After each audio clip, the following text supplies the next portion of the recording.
Just moved the file. I want to look over. Maybe it's over here. There it is.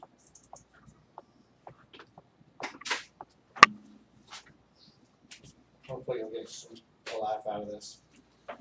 So that's me. I joined the Air Force Reserves when I was 17. Started as an aircraft mechanic on cargo, C-130s. I turned 18 in boot camp. I did 33 years in the Air Force Reserves. They kicked me out. That's the maximum you can do, straight reserves. But I did a lot of active duty time also, because 33 years in the reserves, they're gonna call you up a few times in that period of time. But C-130H models, which I was rescue, so it was really cool. Right out, I'm going to college, summertime. I'm in Spain, I'm in Italy, I'm in Panama. I come back, I go back, start back at college here in San Diego, and my friends are going, what'd you do? We were at the beach one time. I was in Spain, and I was in the jungles of Honduras, and some great trips. We used to, the back of this airplane, it opens, one door goes up, and the ramp goes down. It'd be cold back there. We always took hammocks, and we'd sleep. And these big Allison turboprop engines sitting there go, that whole frame would just put us asleep. So we'd get back there when it was cold, hang our hammock, and be in our mummy bag, sleeping bag, and just sit there and rock and sleep. Because it wasn't a particularly fast airplane. So we usually try to sleep. But I got a lot of opportunities to literally just stand right at the edge of the ramp with a harness on and look down and see guys jumping, right next to me, parachuting. And then I went to 141s after that. Another cargo airplane. The 130, if you don't know what it is, as many of you do, it's more durable. It's like a heavy-duty pickup truck. It'll land in the dirt and brush. 141 won't do that. It needs a solid runway, but these are older aircraft on their way out. And then I went to C-17s. By the time I was on C-17s, I was in management in the Air Force. I wasn't turning a wrench.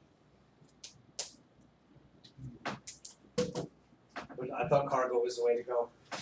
One of my friends, he's going, I'm going to be a fighter mechanic. I'm going to Nellis and I'm going to work on fighters. I'm going, don't do that. Because I had already been in for a long time. He goes, no, I want to be a fighter mechanic. I go, no, you don't. Go cargo. He goes, no, man. So 8 years later, he's going, man, I'm still at Nellis. I go, you been anywhere? No, never been anywhere. Like I said, my first 6 weeks, I was out of the country in cargo. I said, I told you, fighters, you're not going to go anywhere. There are my ID cards. I worked for American Airlines. I started with TWA. I did 17 years total in the airlines, and I would have finished out. In fact, I'd still be working for them. But my last 10 years with the airlines, American bought TWA. But my last 10 years, I went from mechanic to management instructor. So I was teaching all of them, pretty much TWAs and Americans. I quit because I was fighting for custody for my son. I told you he was a micro preemie, he was a pound 10 ounces. And his mom wasn't doing us any favors. She was a good, loving mom, but she would do nothing. I mean, the kid, he was 10 years old when I got full custody, and he couldn't wipe his own rear end. He couldn't put his own socks on. He could do nothing because she was doing everything for him. So I'm traveling 100 days a year, and she's sitting home doing nothing. She was a flight attendant. So some of you probably don't. Sounds familiar. So anyways, my first aircraft, L-1011, was mechanic when I joined with TWA. Cool airplane, great for flying, but outdated and gone. That's a DC-9. So all of these airplanes that you are seeing, I was an aircraft mechanic on, and I also taught. And when I taught all the systems. I taught hydraulics, flight controls, landing gear, pressurization, everything, taxi and tow. I was taxi qualified on all these aircraft. There's a DC-9, about 125 passenger airplane, pretty much outdated. Followed, this was the 727, what we call a three-holer, three-engine, also an older aircraft. This was a three-member cruise.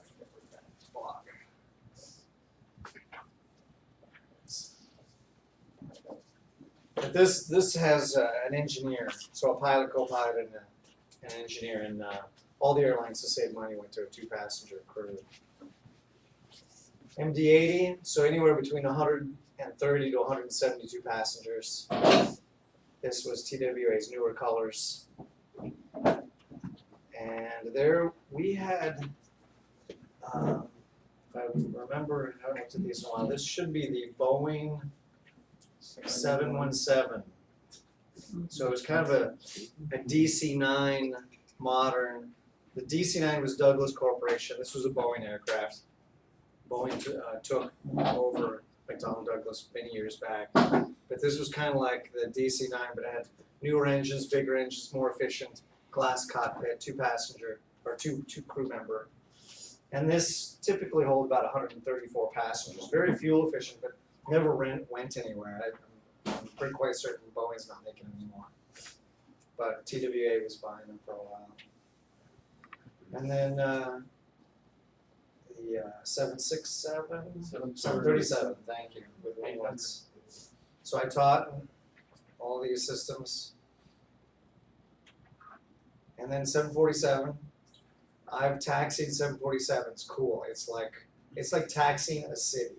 You've got bathrooms and kitchens and elevators and hallways and just a huge city right behind you. I've changed the windshields on those, the glass components. A lot of those weigh just about 500 pounds. Big old monster piece of glass. That's an old 100 series. This is the 757, and this would hold about 200 to almost 300 passengers, depending on how many seats. And the 767 Boeing, and then this is the one airplane I didn't have anything to do with. I was still with American at the time, but I hadn't taught any servicing or systems on this airplane. This was at the end of my career. I would have had I stayed with American. So that's it. I did 33 years in the Air Force Reserves and 17 with the airlines. I can, at any time, and you can ask questions as you feel. It helps break up the day. But for those of you that are considering airline maintenance, you're not going to stay in San Diego. You'll end up somewhere in the Midwest or East Coast, wherever there's a large maintenance facility. You won't have weekends off, and you'll be working grave shift for about 7 years if you're with a major airline. You're working grave shift because where's the airplane during the day? It's flying, so the only time you can really get your hands on it is when it's on the ground, and that's at night. So I have a few things. I'll pass that out very loud. I have some things that I want to hand to you. It's going to take me a few minutes. I've got 3 of them. I have a survey that my boss wants. Basically says, what classes have you taken and what are you going to take? So at your leisure, you can hand it to me at the end of the class, or you can even give it to me tomorrow night or the next night. Is your boss pink? Yes. That man's trouble. You had any Pink's classes yet? Yes. I don't hear a lot of good feedback.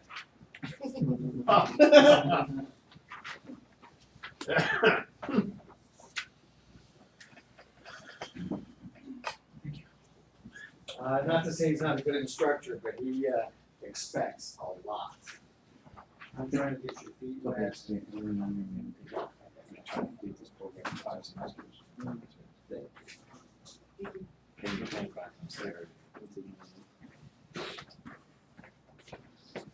I have a sheet that I'm going to talk to you about on series and parallel. This is a good reference sheet. I'll go through it today briefly while we have time, because this is the one thing it's going to be huge to fully understand. One more. Series and parallel in circuits.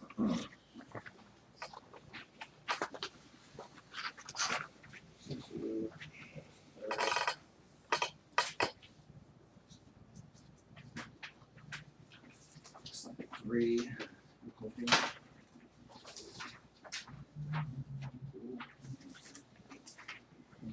So this is a sheet that this one I'm passing out now you'll want to look at on and off.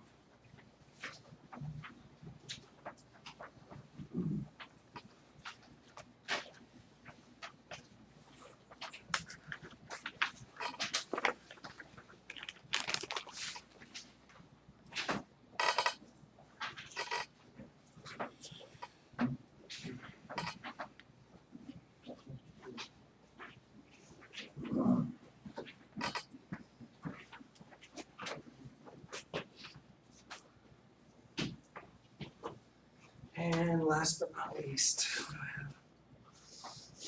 engineering notation and metric prefixes.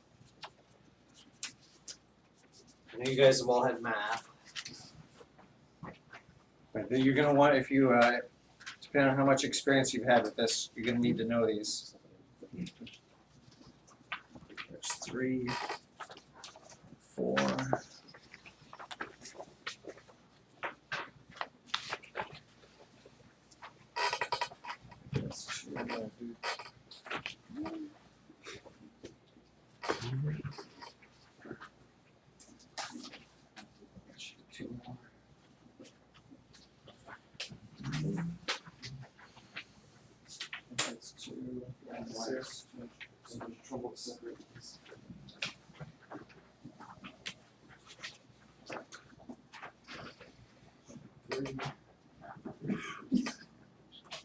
You know, make sure anybody.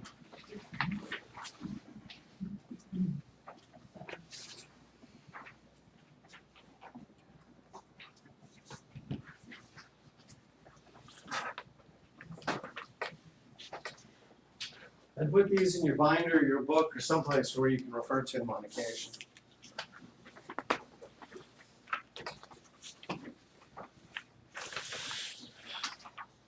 Okay. I gave you a sheet on metric notation and engineering notation.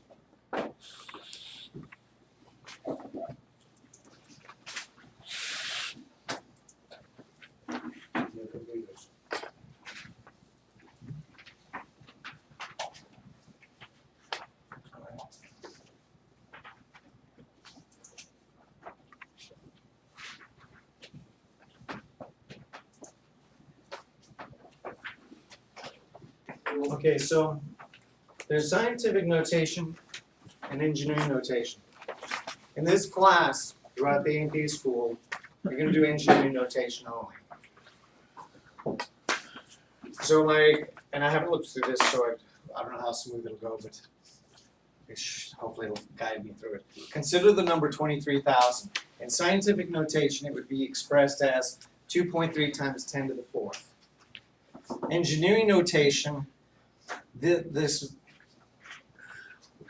trying to remember the term for that number in the corner. Exponent. The exponent, thank you.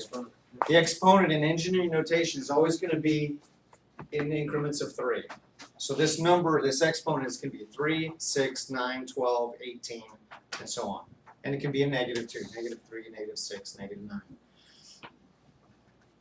In engineering notation, it would be expressed as the same value, 23 times 10 to the 3rd. Engineering notation is a special form of power of 10. The coefficient must be between 1 and 3 digits. So to the left of decimal, you're going to have anywhere between 1 and 999. The exponent must be a 0 or non-existent or a multiple of 3. And since the power of 10 system is a notation, the base is always 10. So again, to the left of the decimal, between 1 and 3 digits, from 1 to 999. And the exponent must be a 0 or a multiple of 3. Okay, so I'm going to ask you real quick, are the following values expressed in proper engineering notation? The first one is 2.4 times 10 to the third. No. Yes, because there's one non-zero digit to the left of the decimal point, and the coefficient and the notation allows between 1 and 3 digits in that location. Does that answer the question? Okay, I think so. Okay, I didn't give you a chance to ask, but there it is. It's 100.48 times 10 to the 6th, and it is. It also is the same. We've got, I want to see between 1 and 999. We'll never have a 0 point. We want a whole number. There are 3 non-zero digits to the left of the decimal point in the coefficient, and the notation allows between 1 and 3 digits in that location. So there's 3 digits, and our coefficient is 6. Not sure if these were worded well. And then, yes, I'm already stepping ahead of myself. Okay, so that's a negative 4.5 times 10 to the 6, and it is correct, yes. There is a 3, there's a non-zero digit to the left of the decimal point in the coefficient, and the notation allows between 1 and 3 digits in that location. And it's 10 to the negative 4.5 times 10 to the 6. So that is a proper engineering notation. I think I need to reword these. They're throwing me, but as long as you get the idea. Hopefully this isn't new to many of you. Okay, this one is not because it's 0.25. I get a 0 to the left of the decimal. I can have a 0 to the left of the decimal if there's a whole number in front of it, like 10 point, but not 0. And then the last one is 1,024 times 10 to the negative 6, and that's going to be no, because that's 4 digits to the left of the decimal. So you will be given values. I'll ask you, give me this number in engineering notation. Or I may say, this number in engineering notation, give me the decimal, the whole decimal breakdown. So yeah, that is one thing you want to work on if you're not that familiar with it. What else we got? Okay, that one sheet that I handed out, this one. We're going to talk about what watts and volts and current and resistance is as we go on. What I want to get in your head right now is what some of these mean, and I'll do a quick once over. We're going to go over this over and over, but I want to get, what I really want to show here is the series and the parallel. The series is in line, one after the other, and parallel is side by side. So watts in series is additive. So these lights, now let me show you real quick what a series and parallel. Here would be 2 light bulbs. I'm going to make, I'm going to say I've got 12 volts up here. I'll make a battery symbol. And let's do a light bulb symbol. And this is the symbol for ground. So there's 2 light bulbs, and those are in series. They're in a row. I can have 12 volts, and I can split it, and I can put them side by side.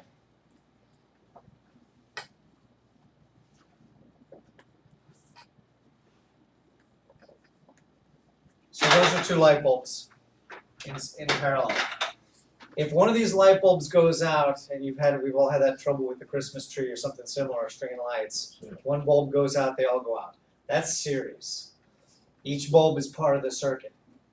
If you remove or that bulb burns out, it's all done. This one is not dependent on the other bulbs. It will continue to function if one of these bulbs goes out. These are parallel. Now, wattage is additive. So we've all plugged in watts, 100 watts. I had a basement in Missouri that had 10 100-watt bulbs. So I had 1,000 watts every time the lights were on until I changed them to LED. But it doesn't matter. Those bulbs, the wattage, that's how much power is being produced or used. How much power is being used, I think is the best description. It doesn't matter whether they're series or parallel. If I've got 10 100-watt bulbs in there, whether they're series or parallel, I'm burning 1,000 watts at that moment. So, regardless of series or parallel, wattage is additive. And the formula they're showing is power total. So P is power, and that's watts. You're going to see this, so don't commit this to memory now. I'm just trying to give you hopefully a light once-over. I'm going to start hammering this into you a little harder on the follow-up meetings to follow. But P is power, right here, that's watts. So power 1 plus power 2 plus power 3, however many powers I have, they equal the total power. The P stands for power, the small t next to it tells me that that's total power. So each one of my basement lights would have been power 1 through 10. You add them all up together, my power total was 1,000 watts. The next one, voltage in a series circuit, is said to be additive.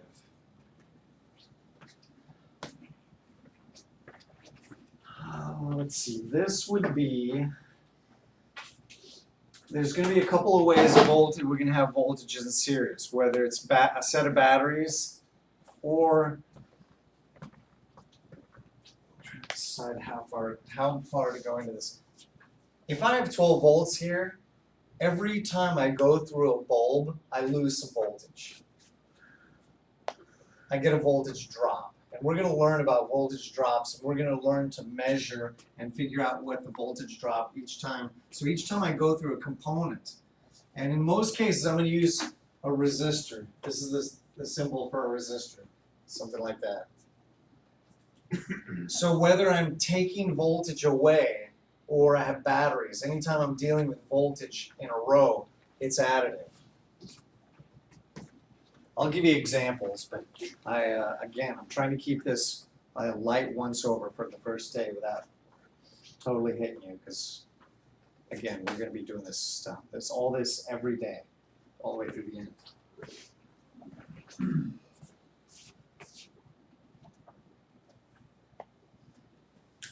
Current in a series is equal or non-changing. When I say current, okay, we've got electrons, and that's voltage. Voltage is electrons moving through a conductor. Current is how much. So think of us as we're all electrons. We have a turnstile to a concert or to a train station.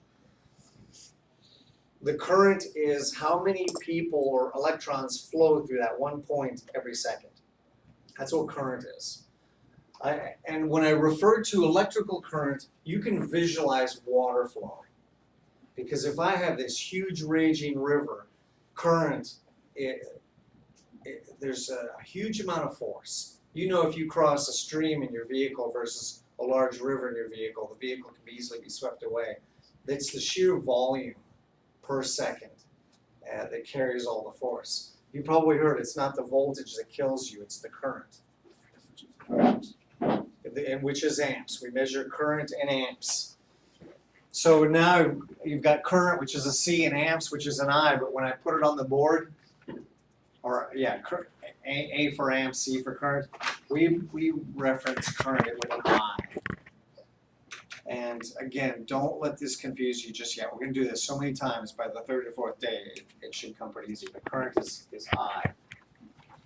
And I'm trying to remember what I actually stands for, but it's somewhat obscure if I remember. Intensity. You can think of it that way. But when I mentioned, we said intensity, Inductance? it's not what it literally means. It's not inductance, is it? It's not. Those are things. But I'll look it up. So when I mentioned that it's not the voltage that kills you, think of the best way I can describe that. It may not be the perfect analogy, but it can kind of give you an idea. Voltage and current. It'd be like getting hit by if I had a ping pong ball and I fired at you at 80 miles an hour, it would sting. But if I had a Mack truck hit you at 80 miles an hour, then it's going to do more damage than a ping pong. So the ball. So the voltage is kind of like that ping pong ball, and the current is the mass. It's the sheer volume. So when I literally say current, when I refer to electricity, you can visualize water. Because as we add resistance, we're going to resist flow like closing a water tap. The current is going to decrease. Voltage is literally a pressure, an electron pressure. Don't get lost in this too soon. I want to keep it light today, but I want to start getting these concepts in your head. So current is equal. And the way I usually describe this to my class, we're going to have circuits where we've got this is my power supply, this is my ground. And a resistor, if I get sloppy.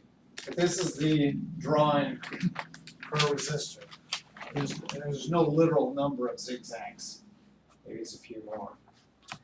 So I've got two resistors in series.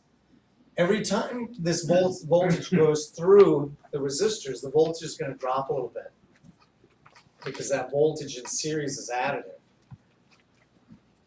In current, it doesn't change.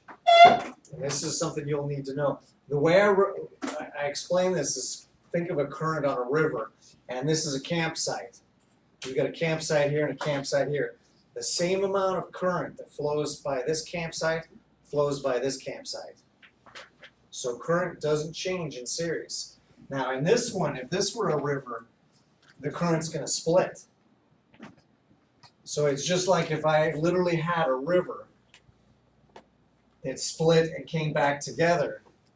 If I have a campsite here and a campsite here, and the river's flowing from top to bottom, these two are not necessarily going to have the same amount of current. If this is a thinner path, they're going to have a less current. But what's important to know is if I take the current that this campsite sees and the current that this campsite sees, that's the total current. So if I get 100 gallons a minute flow up here, I might have 60 here and 40 here. So I'm going to have 100 here and 100 here. But this might be 60 and this might be 40. It might be 50 and it might be 50 gallons per minute.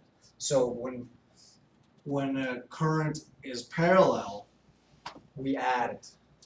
I know again, I see some heavy eyes, and I apologize. This is the tricky part about this class. Is it's not a physical thing. When we're talking about physical items, it's a little bit easier conceptually. But I'm going to be doing a lot of drawings as we go. How are we doing? 6. What time does this end? 7:50. Okay. Got plenty of torture time.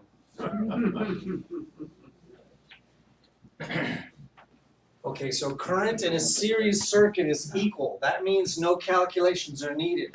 The current through each series circuit component is the same. So I could have any number of resistors in series. They're all going to have the same amount of current. And I'm going to drill this into you every day because there's going to be times when you're going to have to do a little math. And I'm going to give you the current. I'm going to say this is 0.23 amps. If I can write. 0.23 amps for that resistor. And then I'm going to give you resistance values and other information. But you're going to need to know the current here. But the current's the same. but I'm not going to tell you. I'm not going to remind you when it comes quiz or test time. If you know the current in series of one component, the current's the same for the rest of them. And in this one, this parallel, when there's going to be times when I'm going to say, okay, you've got 100 gallons per minute, but you've got 60 here. So you're going to have to know, okay, if I've got 100 here and 60 there, this has to be 40. So this is the puzzles we're going to be doing in this class. So resistance in a series is additive. So we're going to be working with resistors, one component. And I'm going to remind you occasionally that these are not always resistors. They could be a light bulb, they could be a pump, they could be a winch or a light or anything. The resistors that I'm giving you represent in the future other components. So I'm really just going to be working with resistors. I'm not going to confuse the situation, but every component, every light, every pump, everything that we use that's electrical on the airplane has a current draw and a voltage that it uses and a certain amount of resistance or wattage. And we're going to represent them in pretty much every case in this class as a resistor. But I will remind you occasionally, don't get caught up that these are always resistors, because when you get in other classes, they're going to put components in there, and it's not going to make a damn bit of difference. You will handle it the same way. If he says, okay, I got a pump in here, you're going to want to know the resistance, the voltage, the current, whatever it is that's associated with that component, and you'll treat it exactly as we do math-wise as these resistors. So a resistor, current is the flow, the outright flow. Resistance is, we're going to slow the electricity down sometimes, slow the current down.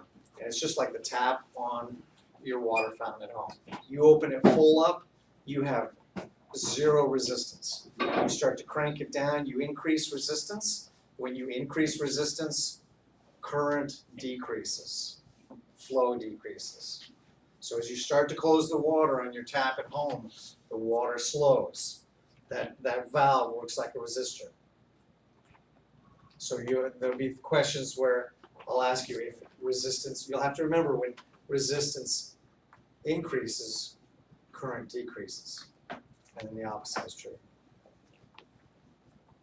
But resistance is additive. So each of these resistors, if each one of these 4 resistors are 10 ohms, because we measure resistance in ohms, I have a total of 40 ohms because they're additive when they're in series.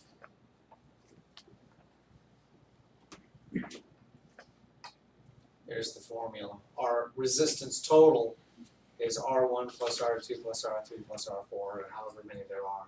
They're additive when they're in series.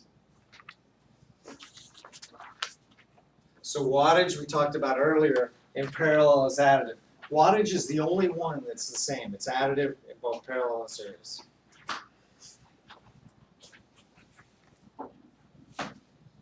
Voltage in parallel circuits is equal. Cursor's right there. Again, if you don't fully understand this, don't lose sleep over it yet, because we're going to break all of these down little by little. But I just want to get you an idea of these basic concepts that we're going to spend most of this class working on. So voltage in parallel circuits equal. These 2 lights here, I'm going to show you. I'm going to take this down to, I have 2 resistors. I'm going to show 2 resistors in series. That's connected through, pretend. I have 2 resistors and 2 resistors. These 2 are in series, these 2 are parallel. If these resistors are equal value, suppose they're both, let's say 2.5 ohms, just for the sake of, they're both the same. When this 12 volts goes through each of these, that 12 volts is going to be divided by these 2 resistors. So if I measure the voltage, when I go through that first resistor, I'm going to lose 6 volts, half of it. And then by the time I measure down here voltage, I'm going to have 0. that might be getting ahead of me, but Kirchhoff's law states that when I have these components in series, that all of their voltages, they have a voltage drop, because I lose a certain amount each time I go through one. All of them combined in series add up to my original voltage. So there's going to be times when I'll have a 12 volts here, and I'll tell you the voltage drop for this resistor is 8 volts. That tells me the voltage drop for this one's going to be 4 volts. Again, we're going to do this over and over.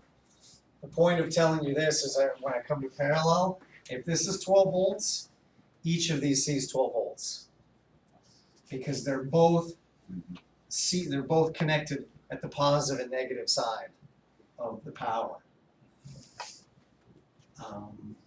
Trying to think of a better way to explain that, and there'll be many opportunities in the future.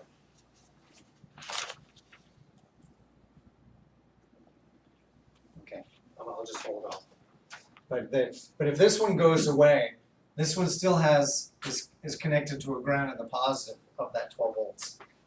They're both always connected to the 12 volts, the positive and negative. So they'll always see 12 volts when they're parallel like that. Bear with me. Current in parallel is additive. So this one I already explained. When I have my 2 rivers side by side, whatever current is flowing down each path will add up to whatever my main source is. If I have 3 paths, they all add up. So if I have 10 gallons per minute and 20 gallons per minute and 30 gallons per minute, I have 50 gallons per minute up here. That's what that's saying. Then current is additive. So think of a river. When they run side by side, all that river, some of the water went this way and this way and this way. When they all come back together, it's the total of all 3 paths. I think I pretty much covered that. And I know this, I would say by the 3rd time we meet, you're going to have a lot better understanding of this, and it's not going to be as daunting as it may seem. As we go through this class and we learn about voltages and resistance and learning to use meters, you'll find that you can fix a lot of things around the house. I didn't bring my meter, but I will. I've got a digital meter. I keep a digital meter in my car, and I have one in the kitchen drawer, and I use it all the time. If something's, a light bulb goes out or a battery, I think the battery is dead, I can do a quick check, and you'll be able to do that within a week or 2. If there's no power in the wall, if something's not working, I go up and stick my meter right in the wall, and that'll tell me if I've got power there. It's a good start.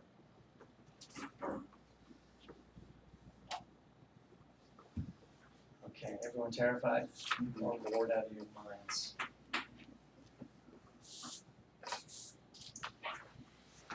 Let me lighten it for a few minutes.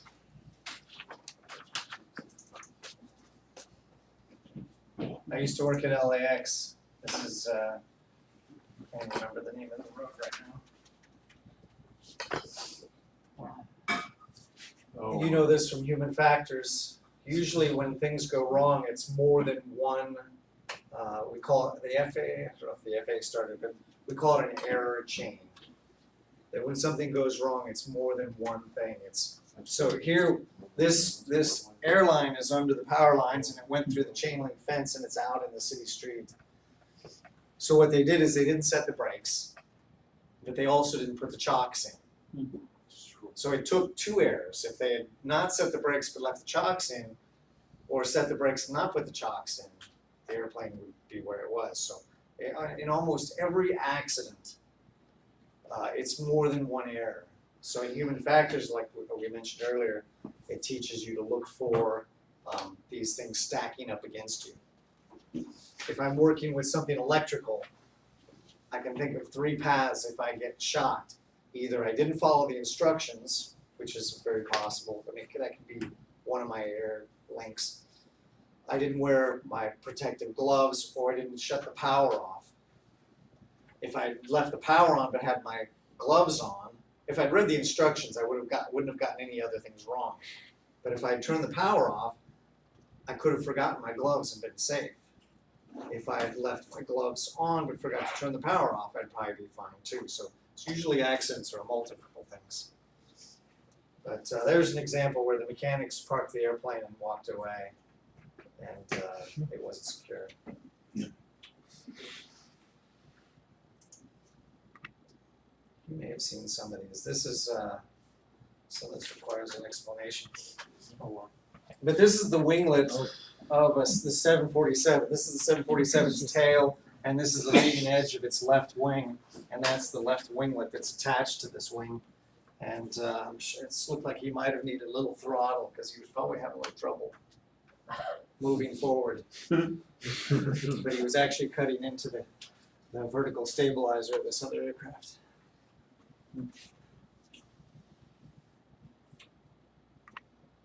Whoa. This was maintenance. They were taxiing to the gate. And a lot of times when a lot of maintenance is done in the hangar. So the airplanes are taxiing to the gate first thing in the morning for the first flight. This airplane was delayed. But this is what there's a brake pressure gauge in the console, and you're supposed to check that constantly because if there's no pressure in that brake pressure gauge, you don't have brakes. So they didn't have this. I think that's an MD-80 if I'm not mistaken. It's got to run the brakes. It's got electric boost pump. So it's been so long, more than 10 years since I've taught MD-80. But aircrafts, some of you know, have multiple hydraulic systems. And you may have a hydraulic system that handles brakes and primary flight controls, and another one that handles secondary flight controls and landing gear. So it's all divvied up throughout the aircraft. But if you don't have the engines running, there's an electric pump that you have to make sure is on and tied appropriately with the appropriate valve. But part of their checklist for taxiing was to make sure they had brake pressure. So by the time they had made that last turn into the gate area and stepped on the brakes, it was a little too late to check the gauge. But that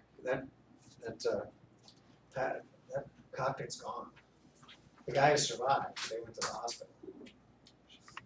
Whoa. I think this is the same airplane.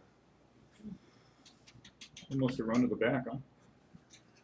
Yeah, that's all the way up to the door, to the cockpit door. They'd have been squished. And Continental at the same airport did it. I've got all the dates on this, but they did it a couple times. This one was also delayed. Is it Houston? I think so. I can tell you. Where's it at? Okay, the first one was a 767. My apologies. Oh, that's expensive. Even MD-80. That was April 10th, 2002 at LAX. Is that right? That first was a 7. No. That's that one. Yeah, okay. Oops. I pulled up the runways. The next one, this is that first Continental. So it was a 727 in Newark, New Jersey in 1997. And the other one was also Newark, New Jersey. 1997? This one was 2000, but I think so they did it like a couple years apart. Yeah, 3 years apart, roughly. And that was, which airplane was that again? That was a 727. No, that was the older one. Yeah, MD-80 too, MD-80. So that's the MD-80.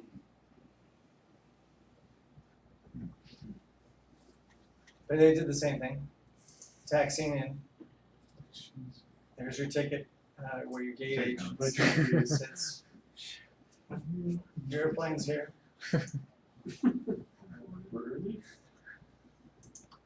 That's obviously after they pulled it out of the terminal.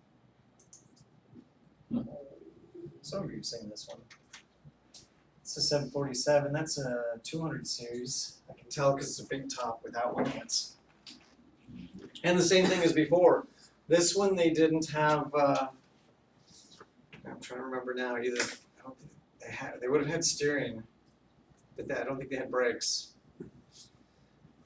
When a mechanic taxis a 4-engine aircraft, usually they just run the inboard engines.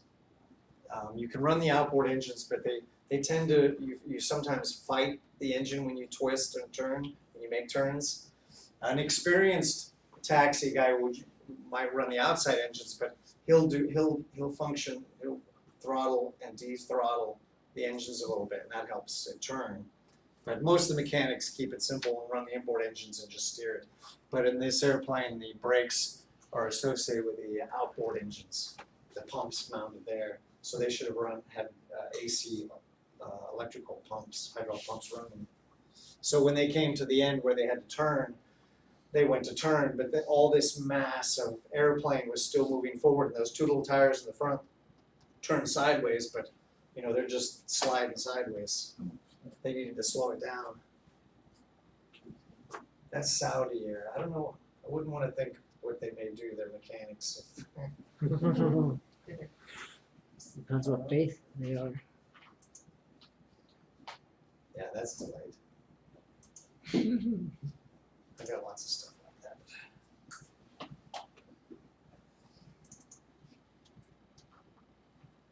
Okay. What else do I need to cover? Do you guys, we are, okay, since it's 6:41, this class officially ends in 30 minutes? Roughly. I'm gonna have to write the times down. This is all maybe an hour. It's about an hour and a half. In an hour and 10? Okay.